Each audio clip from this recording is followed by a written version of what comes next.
Jim Curran, Internet Sales Manager Business Manager for Profile Subaru, and William Broussard, Outreach Coordinator at Mount Washington Observatory, were welcome sights at Kennett Middle School on Tuesday.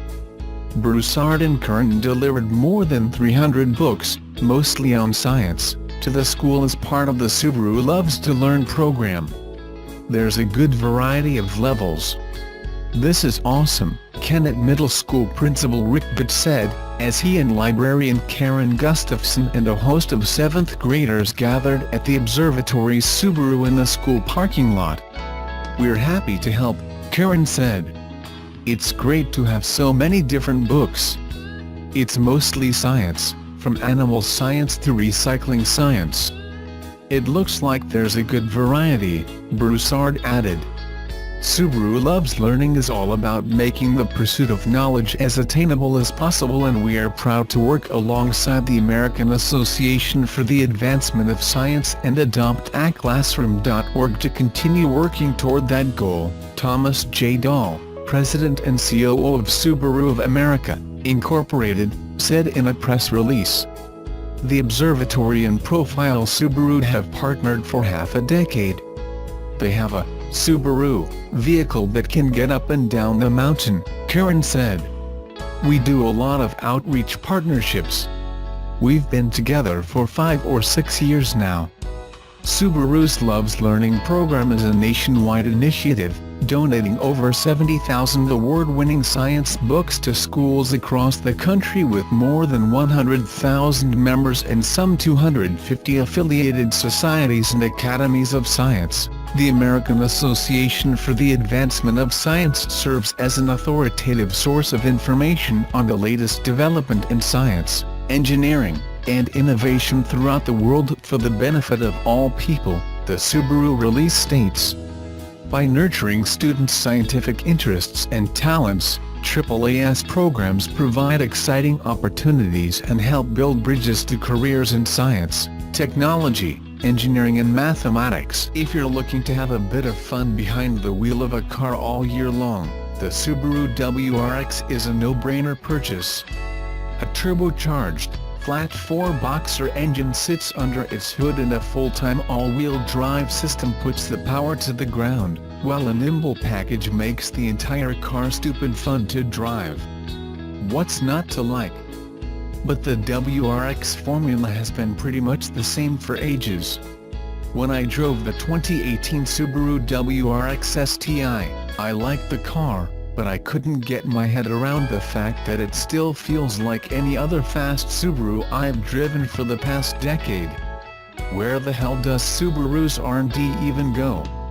So when I was given the chance to get behind the wheel of a first-generation Japan-spec WRX wagon from the mid-1990s, one we never got in North America, I jumped at the chance to find out if I was right. Turns out I was. What is it?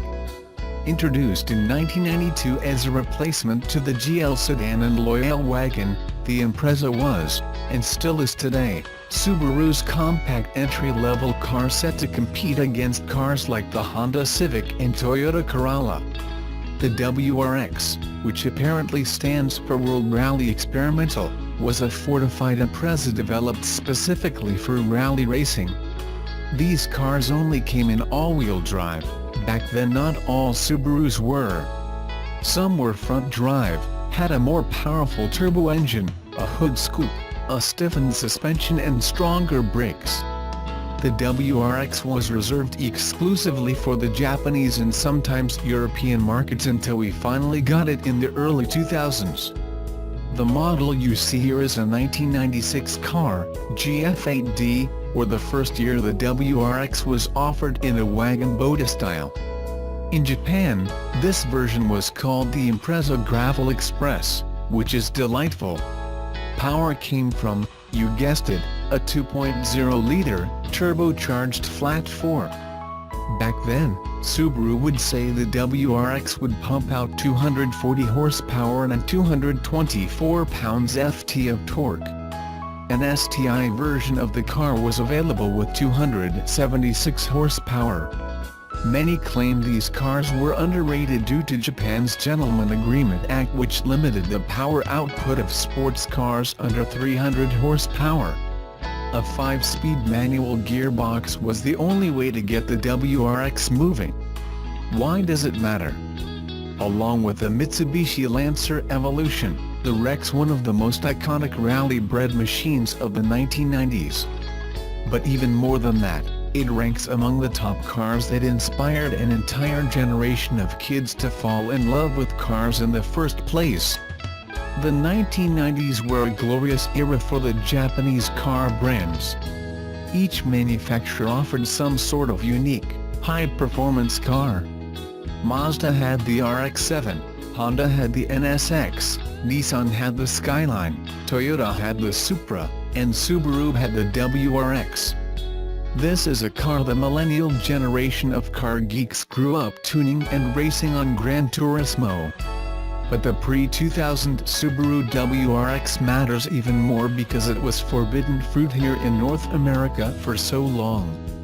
A real WRX from the 90s is rare as hell in our neck of the woods, and the wagon version is even more of a unicorn.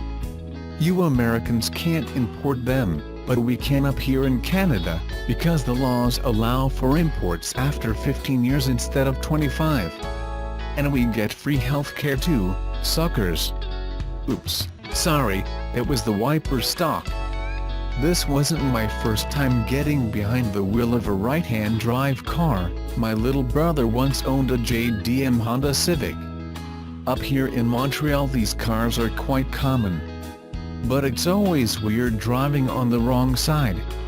The shift pattern is the same as our cars, so first gear is a far-fetched, and reverse is super close to your knee. That feels odd. Even more unusual is that the stalks are inverted, so the blinker is on the right side of the steering wheel, and the wipers are on the left. This meant I looked like a jackass sitting at intersections with the wipers on full blast and the blinker off. In Canada, JDM cars can be registered in some provinces as long as they pass a special inspection. The owner, Phil, purchased his car from a place called BPro JDM Auto Imports in Calgary, Alberta. They basically take care of finding a car for you in Japan, and then have it shipped to the port of Vancouver. The entire experience is turnkey, just like buying a car in any other used car dealership. The moment our man Phil's Subaru was dropped out of its container, he flew straight to Vancouver, paid an inspection and customs tax, gave the car an oil change, and made sure to introduce his JDM ride to a proper Canadian greeting by stuffing a Tim Hortons coffee in its cup holder, and driving it across the country all the way back to Quebec. Phil works in Alberta, but returns to Quebec during vacation and holidays to see friends and family. And he does it all in his old Subaru wagon. Disappointments? To be fair, not many. Perhaps the only area where I was slightly let down was in the car's interior and general build quality, which had been a common gripe about the brand for years. I had forgotten how much old Subarus feel like tin cans inside, with very little actual noise insulation and flimsy materials. The WRX is cheap speed, but here's where the cheap part is most apparent. There's a cool Nardi steering wheel and shifter, but apart from that, the dashboard has absolutely no styling whatsoever and the seats aren't really comfortable. Also, everything is grey and boring in there. Except for a period-correct bolt-on stereo head unit, there aren't many electronics. But frankly, that's pretty much it. The car itself drives formidably well, and feels a hem like any other Subaru I've driven. But I'll get back on that later. Casual driving. Since it's essentially based on an economy car, the WRX has always been a great daily driver. And in wagon form, even more so. There's ample room for 4 passengers in there, 5 being a stretch, and the hatch will eat up 66 cubes of your junk with the rear seats folded down. That's quite decent, especially if you compare with current small wagons hatchbacks out there. For instance, a Toyota Corolla only manages 42 cubic feet of cargo room. A Volkswagen Golf Sportwagen does 67 cubes. One more than a Subaru. Even a brand new Subaru Impreza hatchback only hauls 55 cubic space of stuff. Makes you think, doesn't it? So yes, a JDM WRX from 20 years ago does daily driving better than a lot of new small cars out there. Hard driving. When I say this old Subaru feels the same to drive as a new one, I'm not saying that it's actually the same car as a new one. I'm well aware that there have been a lot of revisions to the Boxer engine and the all-wheel drive system over the past 2 decades. What I'm saying is that the car feels the same to drive. This means that you still hear the cool and sort of addictive rumble sound of the Boxer engine, which also makes it sound like it's broken.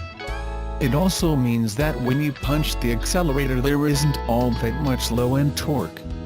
Once boost finally kicks in, you get a satisfying shove in the chest as the engine picks up and goes, revving eagerly all the way to redline. And as is traditional with all performance Subarus, the gearing is short, so you shift often. The clutch has a nice firm bite to it and is easy to catch. The car always feels securely planted to the ground, as if it was attached to the tarmac with Velcro. And the excellent weight distribution quickly gives you confidence behind the wheel, where you'll realize the car's limits of adhesion are rather high, which in turn will motivate you to hoon the thing like a rally driver everywhere you'll go. So yes, the Subaru WRX is, and has always been, a kick-ass car to drive hard. Value. Our friend Phil paid $4,200 Canadian for his JDM Icon, about $3,400 US.